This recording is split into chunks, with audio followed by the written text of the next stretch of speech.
रविवारी जमील कॉलनी मशिदीच्या परिसरात विचित्र अपघात झाला। पुढे स्कॉर्पिओ गाडी होती। गाडीच्या समोर काही वाहन आल्याने स्कॉर्पिओ चालकाने ब्रेक दाबले। त्याचवेळी मागून येणाऱ्या दुचाकीवरील अल्पवयीन मुलगा स्कॉर्पिओच्या चाकात आला व चेंगरल्याने या मुलाचा जागीच करुण अंत झाला। अपघात स्थळी नागरिकांनी एकच गर्दी केली। नागपूर गेट पोलिसांनी धाव घेऊन परिस्थिती सांभाळली। दुचाकी चालवणाऱ्या या अल्पवयीन मुलाला किरकोळ मार लागलाय। जमील कॉलनी मशिदीजवळ विचित्र अपघात झाला। काहीही ध्यानीमानी नसताना अपघात झाला। या अपघातात अल्पवयीन मुलाचा हकनाक बळी गेला आहे।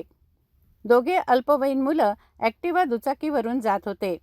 त्यांच्या दुचाकी समोर स्कॉर्पिओ गाडी होती। काही वाहन आडवा आल्याने स्कॉर्पिओ अचानक थांबली।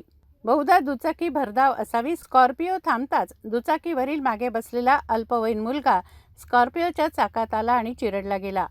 त्याचा घटनास्थळीच मृत्यू झाला। नागपूर गेट पोलीस घटनास्थळी तात्काळ दाखल झाले। त्यांनी मृतक व जखमी मुलाला जिल्हा सामान्य रुग्णालयात नेलं। पोलिसांनी ती गाडीही ताब्यात घेतली आहे।